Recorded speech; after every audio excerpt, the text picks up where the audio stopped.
sebelum di bulan November 2021 itu akan ada insiden pesawat terbang dan laut.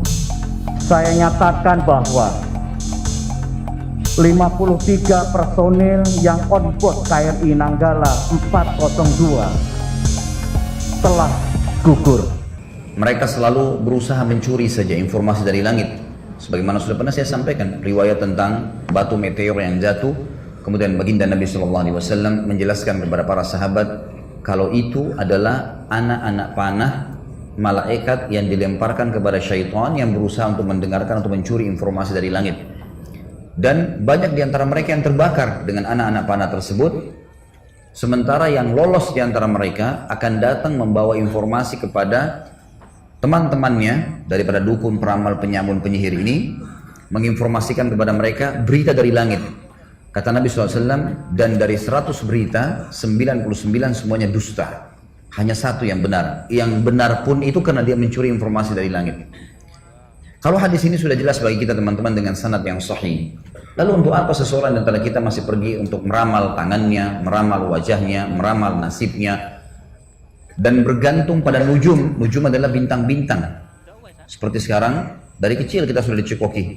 Kamu bulan sekian, lahirnya berarti bintang kamu ini, bintang kamu itu.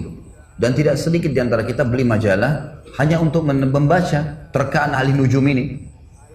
Diterkalah warna favoritnya bulan ini, diterkalah rezekinya, diterkalah jodohnya, diterkalah makanan favorit dan segala macam hal. Dan ini teman-teman dari zaman dulu, dari zaman orang-orang filosof dari Yunan, mereka sudah melakukan dan mereka percaya semua itu bintang-bintang Sagittarius lah, Taurus dan semuanya adalah nama-nama dewanya mereka. Dan kalau antum masih menarik dan percaya itu berarti percaya sama dengan dulu orang-orang yang tidak punya Tuhan. Mereka percaya dengan dewa-dewa. Semua itu tidak benar.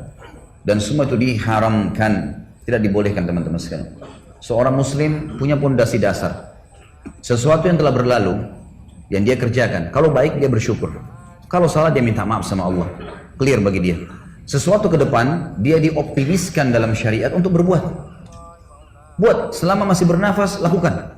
Wa qul i'malu, kata Allah, fasayarallahu amalakum wa rasuluh. Berbuatlah, beramallah, maksimalkan. Allah dan Rasulnya akan melihat perbuatan kalian. Artinya Allah SWT akan menilai itu. Rasulullah SAW nanti hari kiamat bertemu dengan kita dan tahu, oh ini hamba, ini pengikutku, ini umatku yang patuh dan ini umatku yang tidak patuh. Ya. Kata Nabi SAW dalam hadis lain, kalau di tangan seseorang di antara kalian ada bibit yang dia mau tanam dan dia tahu besok terjadi kiamat, tetap ditancapkan. Tidak ada kata pesimis dalam Islam. Semuanya optimis, semuanya yakin dengan beramal.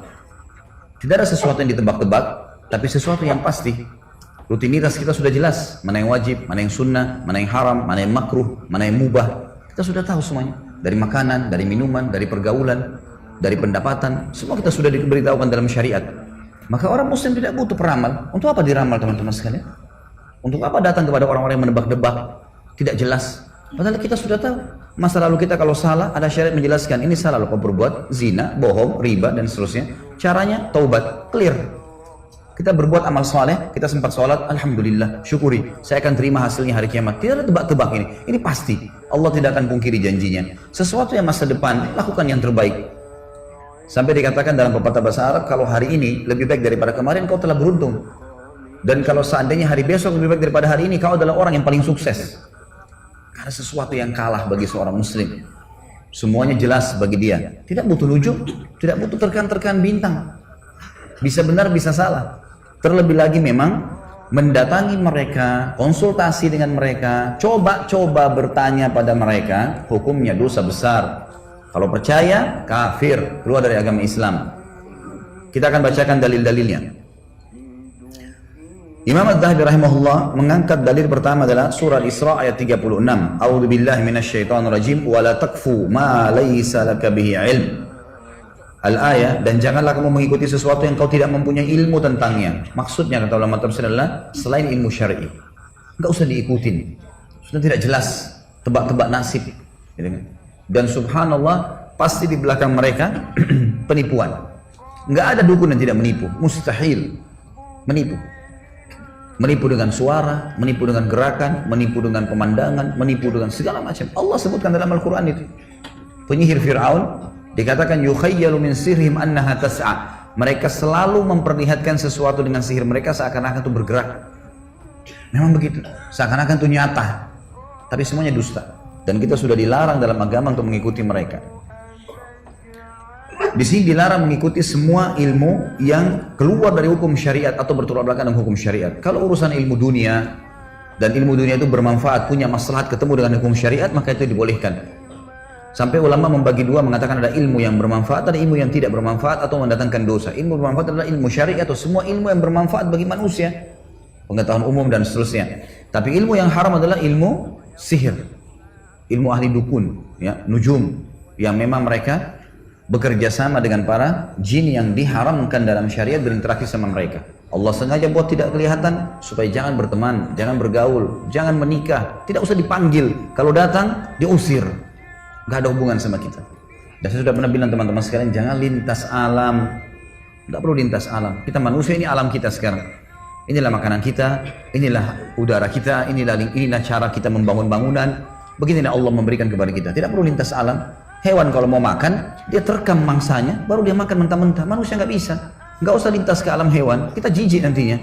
Alam kita tidak diberikan perasaan, diberikan ilmu oleh Allah sehingga kita masak, kita berikan garam, kita berikan ini, kita berikan itu supaya kita bisa rasa beda. Jin pun begitu, alamnya berbeda, makanannya beda dengan makanan kita, dimensi waktu berbeda, postur tubuh berbeda. Untuk apa? Ada orang mau ngetes-ngetes, sengaja mau panggil syaitan, sengaja mau nikah dengan syaitan. Untuk apa ini? Bukankah sering dibuatkan begitu di acara-acara media kita? Dibuatkan acara sengaja manggil syaitan, sengaja direkayasa seperti syaitan itu ada, mengganggu. Nah, semua itu teman-teman sekalian. Makin dibuat itu makin jadi-jadi mereka.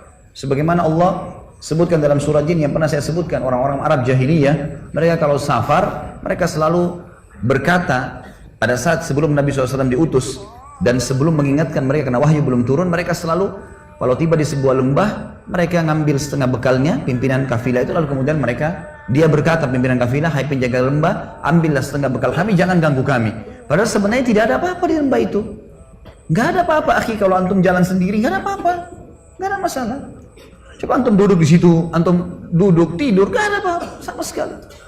Syaitan cuma membisikkan saja, tidak lebih daripada itu. Menakut-nakuti, kalau kita berani dia tidak bisa buat apa-apa. Maka Allah mengatakan, fazaduhum rahaqa. Maka syaitan-syaitan itu makin mengerjain mereka. Kalau kita takut, maka dia akan jadi-jadi. Ini nanti mungkin di sana ada terdengar suara ya. Oh nanti ada cangkul di belakang rumah saya ya. Nanti ada suara bayi di atas atap saya ya. Nanti apalah segala macam khurafat yang dia karang sendiri. Syaitan tunggangi. Makin jadi. Makin kita anggap dia lemah, maka makin lemah dia. Seperti itulah. Jadi harus difahami teman-teman sekalian, tidak boleh sama sekali kita masuk ke alam itu. Tidak perlu.